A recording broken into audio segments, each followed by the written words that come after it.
Hi guys. आज हम बात करने जा रहे हैं पैरासिम्पैथेटिक सिस्टम और कोलिनर्जिक जो सिस्टम है उसका पार्ट 2 के बारे में। उससे पहले अगर आपको हमारा जो क्लासेस है वो करना अच्छा लगता है, हमारा क्लासेस पे पढ़ना अच्छा लगता है, तो मिस्टर कोलॉजिस्ट करके जो चैनल है उसको सब्सक्राइब करें, उसका जो बेल आइकन है वो क्लिक करें हमारा जो फार्माकोलॉजी रिलेटेड नोटिफिकेशंस है वो पाने के लिए।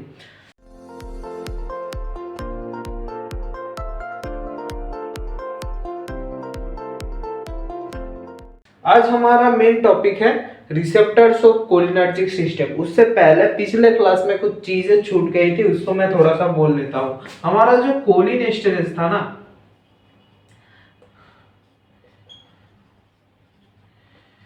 हमारा जो कोलिनेस्टेरेस था वो मेनली दोनों टाइप के होते हैं, ठीक है।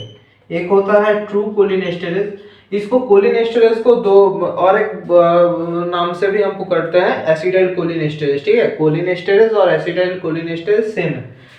एक होता है ट्रू कोलिनेस्टेरेस, मैं शॉर्ट में लिख देता हूं, एक होता है स्यूडो कोलिनेस्टेरेस, ठीक है। ट्रू कोलिनेस्टेरेस पे हमारा जो एसिडाइल कोलिनेस्टेरेस है वही हो जाता है, और स्यूडो कोलिनेस्टेरेस पे हमारा जो ब्यूटाइल कोलिन एस्टेरेस, ब्यूटाइल कोलिन एस्टेरेस होता है हमारा स्यूडो कोलिन एस्टेरेस। स्यूडो क्यों? क्योंकि ये पूरा का पूरा जो हमारा एसिटाइल कोलिन है उसको मेटाबोलाइज नहीं कर सकता, कुछ पोर्शन मेटाबोलाइज करते हैं, हाइड्रोलिसिस करते हैं, इसलिए इसको स्यूडो कोलिन एस्टेरेस कहते हैं। इसको थोड़ा याद रखना, ब्यूटाइल कोलिन एस्टेरेस कहते हैं। ब्यूटाइल कोलिन एस्टेरेस हमारा लीवर, हमारा जो प्लाज्मा है वहां पर पाए जाते हैं। और एक बात कि हम क्यों एसिटाइल कोलिन जो है उसको मतलब कि बाहर से नहीं ले सकते, क्योंकि एसिटाइल कोलिन बहुत ही जल्दी मेटाबोलाइज हो जाता है, क्योंकि हमारा जो कोलिन एस्टेरेस एंजाइम है वो हमारा बॉडी पे लोकली प्रोड्यूस होता है। इसलिए हमारा जो एसिटाइल कोलिन है उसको हम क्लिनिकली नहीं यूज करते। क्लिनिकली इसलिए नहीं यूज करते क्योंकि अगर हम क्लिनिकली उसको इंसर्ट करें हमारे बॉडी पे ड्रग्स के तौर पे, तो ये जो हमारा कोलिन एस्टेरेस है वो उसको मेटाबोलाइज कर देगा, ठीक है। अब हम आते हैं हमारा आज का मेन टॉपिक जो है हमारा कोलिनर्जिक रिसेप्टर्स। कोलिनर्जिक रिसेप्टर्स कहाँ पर प्रेजेंट होता है? मैंने पहले भी बोला था, हमारा अगर यहाँ से एसिटाइल कोलिन प्रीसाइनेप्टिक न्यूरॉन से निकल रहा है, हमारा जो कोलिनर्जिक रिसेप्टर्स है वो पोस्ट साइनेप्टिक न्यूरॉन पे रहेगा काम करने के लिए, ठीक है। पोस्ट साइनेप्टिक न्यूरॉन पे हमारा कोलिनर्जिक रिसेप्टर्स रहेगा काम करने के लिए, ये हमारा रिसेप्टर्स है। अब ये रिसेप्टर्स कितने टाइप के होते हैं? रिसेप्टर्स मेनली होते हैं दो टाइप के, निकोटिनिक रिसेप्टर्स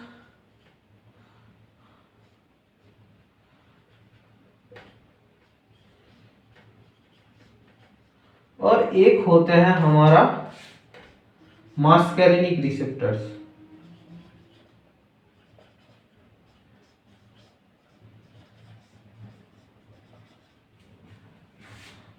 एक होता है हमारा निकोटिनिक रिसेप्टर्स और एक होते हैं हमारा मास्कैरिनिक रिसेप्टर्स। अब निकोटिनिक रिसेप्टर्स का कितना मतलब सब टाइप है? निकोटिनिक रिसेप्टर्स दो तरह के होते हैं, एक होता है एन एन और एक होता है हमारा एन एम। एन एन क्या होता है? एन एन हमारा जो न्यूरॉन्स और गैंग्लिया पे जो निकोटिनिक रिसेप्टर्स प्रेजेंट होते हैं, और गैंग्लिया पे जो निकोटिनिक रिसेप्टर्स प्रेजेंट होते हैं उसको कहते हैं हम एन एन। और हमारा जो मास्कैरिनिक मतलब एन एम जो रिसेप्टर्स है वो हमारा प्रेजेंट होता है न्यूरो मस्कुलर जंक्शन पे, ठीक है, न्यूरोमस्कुलर जंक्शन पे। एन हमारा सीएनएस पे भी प्रेजेंट होता है, क्योंकि सीएनएस पे हम क्यों नहीं जा रहे हैं, हम एएनएस पढ़ रहे हैं इसलिए हम सीएनएस पे नहीं जा रहे हैं, ठीक है। और हमारा जो एम रिसेप्टर्स है वो न्यूरोमस्कुलर जंक्शंस पे रहते हैं। अब आते हैं हमारा मास्करेनिक रिसेप्टर्स। हमारा जो मास्करेनिक रिसेप्टर्स है वो 5 सब टाइप में डिवाइडेड है। एक होता है हमारा M1, एक होता है हमारा M2, एक होता है हमारा M3, एक होता है हमारा M4 और एक होता है हमारा M5। ठीक है, एक होता है हमारा M1 रिसेप्टर्स, एक होता है हमारा M2 रिसेप्टर्स और एक होता है हमारा M3 रिसेप्टर्स, एक होता है हमारा M4 रिसेप्टर्स और एक होता है हमारा M5 रिसेप्टर्स। अब ये जो रिसेप्टर्स है, ये रिसेप्टर्स हमारा जी प्रोटीन कापेल रिसेप्टर्स को फॉलो करते हैं। उस पाथवे के जीपीसीआर जो पाथवे है उसको फॉलो करते हैं। उसमें से जीपीसीआर में से भी इसको हम डिवाइड कर सकते हैं जीपीसीआर के अकॉर्डिंग। जीपीसीआर का भी हम जानते थे कि सब पार्ट था जी आई जी क्यू और जी जीरो करके जो सब पार्ट थे, जी एस जी आई जी क्यू जी जीरो ऐसे करके 4 सब पार्ट थे। उस हमारा जो इवन रिसेप्टर्स है, ठीक है, इवन नंबर के जो रिसेप्टर्स है मतलब कि M2 और हमारा जो M4 रिसेप्टर्स है वो GI पाथवे फॉलो करते हैं, मतलब इनहिबिटरी पाथवे। ठीक है, मतलब कि यहाँ पर CAMP जो पाथवे है, अगर आपको ये समझ नहीं आ रहा है हमारा जो GPCR वाला पोर्शन है वो आप देख सकते हैं। तो GI पाथवे है उस पे हमारा जो CEMP पाथवे, CAMP जो पाथवे है वो डिक्रीज होता है। हमारा जो इवन रिसेप्टर्स है वो ये वाला पाथवे फॉलो करते हैं, मतलब कि हमारा जो M2 है वो है हमारा GI प्रोटीन मीडिएटेड, मतलब GI रिसेप्टर मीडिएटेड, और G4 जो है M4 जो है वो भी है GI protein receptor mediated, sorry. अब हमारा जो ऑड रिसेप्टर्स है, ऑड जो रिसेप्टर्स है वो हमारा फॉलो करते हैं, मतलब कि ऑड मतलब कि M1 M3 और M1 M3 और M5 ये हमारा फॉलो करते हैं GQ पाथवे, मतलब कि IP3 और DAG पाथवे। ये क्या है, ये हमने GPCR में पढ़ाया है आपको, वो आप देख सकते हैं अगर आपको ये समझ नहीं आ रहा। ठीक है, पाथवे ये दोनों पाथवे फॉलो करते हैं। अब IP3 DAG पाथवे में क्या था, हमारा कैल्शियम आयंस आ रहा था। और कैल्शियम आयंस मतलब कि मैंने क्या बोला था, कैल्शियम आयंस मतलब ही हमारा कॉन्ट्रैक्शन होगा, कॉन्ट्रैक्शन होगा, सेल का कॉन्ट्रैक्शन होगा और वहां से कुछ ना कुछ निकलेगा। ठीक है, तो ये है हमारा जो मेन ओवरव्यू। तो यहाँ पर हम लिख देते हैं हमारा M1 M3 और M5 कैसे काम करते हैं। हमारा GQ जो रिसेप्टर मीडिएटेड होते हैं, तो ये होते हैं हमारा GQ, तो हम लिख दिए हैं। ठीक है, अब हम आते हैं हमारा जो रिसेप्टर्स है, यहाँ पर तो मैंने बोल दिया था निकोटिनिक रिसेप्टर्स पे क्या कहाँ कहाँ प्रेजेंट होता है। ओ मतलब निकोटिनिक रिसेप्टर्स पे एक बात मैंने बोलना भूल गया, निकोटिनिक रिसेप्टर्स कैसे काम करता है। ये दोनों के दोनों रिसेप्टर्स हमारा जो ligand gated ion channel receptors है वही है।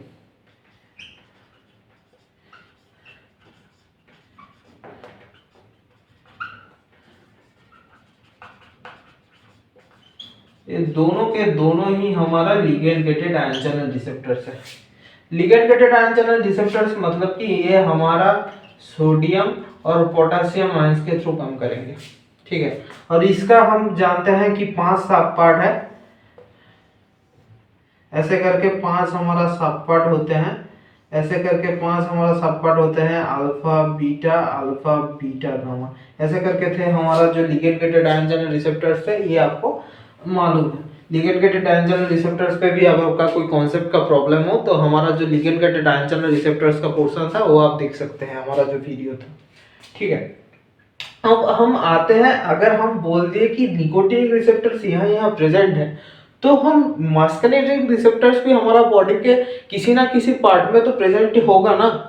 तो हम आते हैं वहां पर, हमारा जो M1 रिसेप्टर प्रेजेंट है वो प्रेजेंट है हमारा GIT पे, मतलब गैस्ट्रोइंटेस्टिनल ट्रैक्ट। अब हमारा जो M2 रिसेप्टर्स है वो प्रेजेंट है हमारा हार्ट पे। ठीक है, और M4 और M5 रिसेप्टर्स को हम क्यों पकड़ेंगे ही नहीं, क्योंकि ये हमारा प्रेजेंट होता है CNS पे और हम बात कर रहे हैं ANS के बारे में, तो इसको हम छोड़ देते हैं। तो ये दोनों हम अब कुछ टाइम के लिए इरेज कर देते हैं, ठीक है, ये दोनों को हम इरेज कर देते हैं। अब M3 जो रिसेप्टर्स है, M3 रिसेप्टर्स हमारा कहाँ प्रेजेंट होता है? M3 रिसेप्टर्स हमारा प्रेजेंट होता है ब्रोंकस पे, हमारा प्रेजेंट होता है आई पे, हमारा प्रेजेंट होता है ब्लड वेसल्स पे, हमारा प्रेजेंट होता है यूरिनरी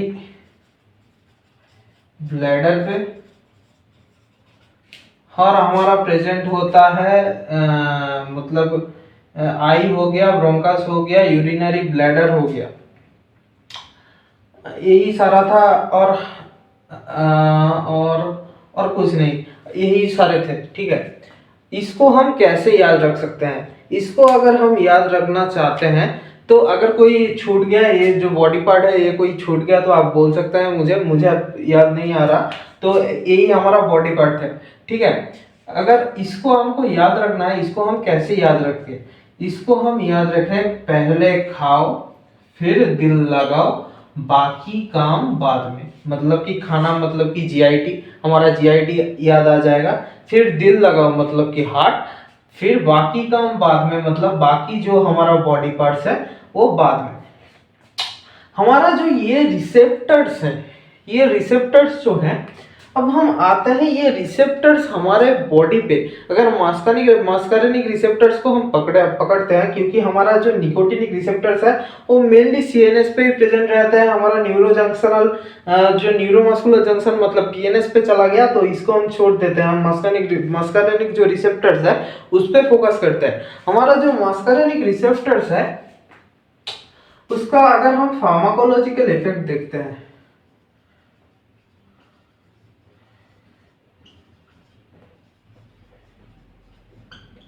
तो वो क्या होगा? अगर हम हार्ट के मतलब GIT पे आते हैं, GIT पे अगर आते हैं, हमारा फास्ट है M1 रिसेप्टर्स प्रेजेंट रहता है कहाँ पर? GIT पे।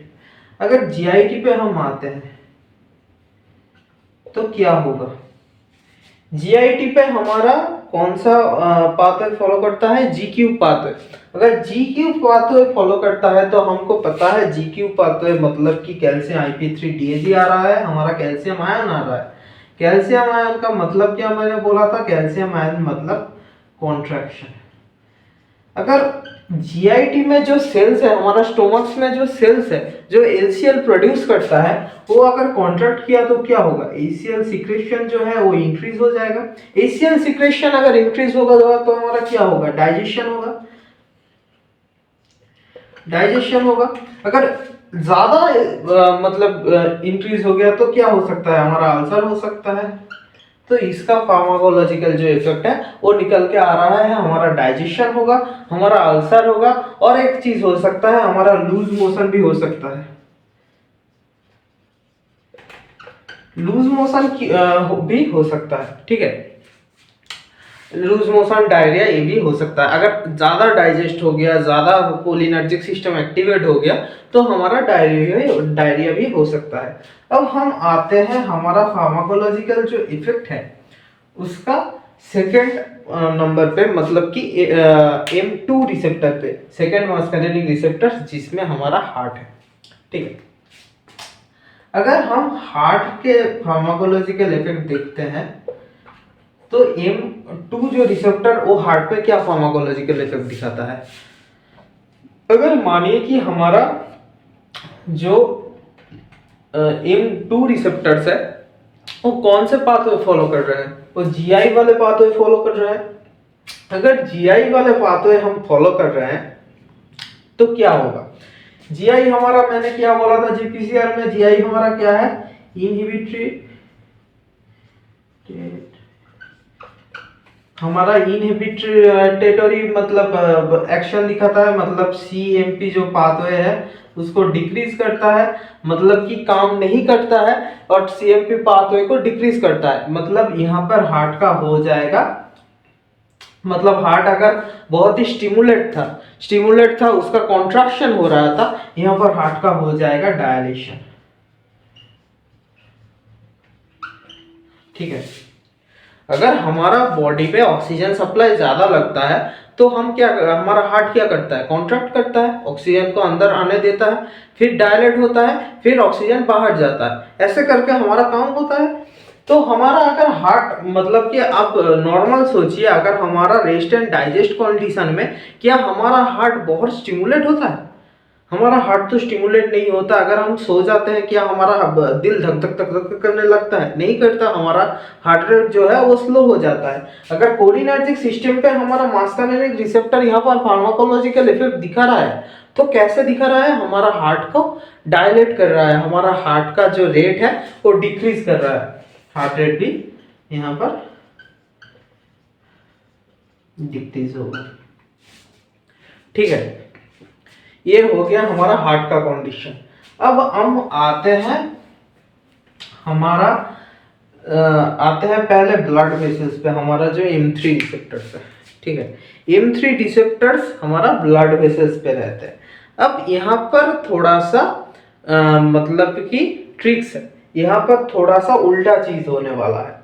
हमारा अगर ब्लड वेसल्स हम देखना चाहते हैं, अगर ब्लड वेसल्स हमारा जो बॉडी पे स्मूथ मसल्स है ना, स्मूथ मसल्स, कोई भी हमारा M3 जो है वो स्मूथ मसल्स पे भी प्रेजेंट होता है। ये वाला मैंने भूल गया था, स्मूथ मसल्स जो है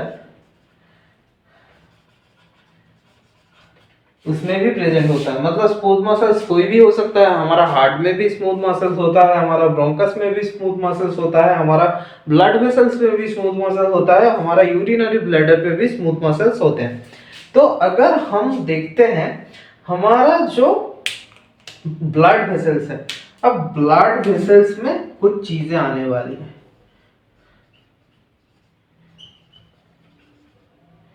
ब्लड वेसल्स होते हैं भाई दोनों तरह। एक होते हैं हमारा जो होता है ब्लड वेसल्स, एक होता है मतलब कि बड़ा ब्लड वेसल्स,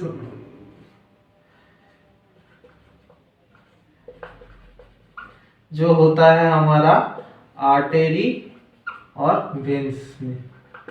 ठीक है, इसमें क्या रहता है, हमारा 3 लेयर रहता है।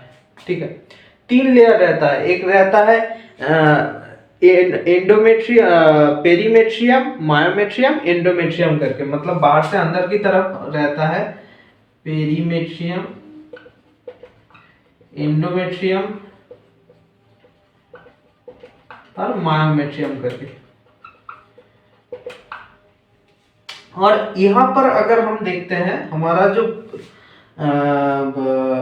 स्मॉल ब्लड वेसल्स हैं, जो कैपिलरीज हैं, मतलब कि ब्लड वेसल्स दोनों तरह के होते हैं। एक होता है बिग ब्लड वेसल्स और एक होता है हमारा स्मॉल ब्लड वेसल्स। बिग नहीं करके लार्ज ब्लड वेसल्स हम कह सकते हैं, और स्मॉल ब्लड वेसल्स होते हैं। ठीक है, समझने के लिए मैं बोल रहा हूँ, स्मॉल ब्लड वेसल्स मतलब कैपिलरी होते हैं। अगर कैपिलरी का बात करें तो कैपिलरी में हमारा जो एंडोमेट्रियम सिर्फ प्रेजेंट रहता है, 3 जो लेयर वो नहीं प्रेजेंट रहता है, सिर्फ एंडोमेट्रियम प्रेजेंट रहता है। सिर्फ एंडोमेट्रियम प्रेजेंट रहता है। अब एंडोमेट्रियम में हमारा एक स्पेशल कैरेक्टरिस्टिक्स है। अगर हमारा M3 रिसेप्टर्स है ब्लड वेसल्स पे, और M3 कौन सा पाथवे फॉलो कर रहा है, हमारा GQ, तो M3 क्या करेगा, हमारा जो बिग ब्लड वेसल्स है उसमें कराएगा कॉन्ट्रैक्शन, क्योंकि पूरा का पूरा जो ब्लड वेसल है वो कॉन्ट्रैक्शन होगा। अगर M3 हमारा जो स्मॉल ब्लड वेसल्स है उसमें अगर काम कर रहा है, उसमें अगर काम करवा रहा है, तो हमारा एंडोमेट्रियम लेयर कॉन्ट्रैक्ट होगा। ठीक है, एंडोमेट्रियम जो लेयर है वो कॉन्ट्रैक्ट होगा। वो कॉन्ट्रैक्ट होके हमारा जो नाइट्रिक ऑक्साइड है ना वो रिलीज करवाएगा।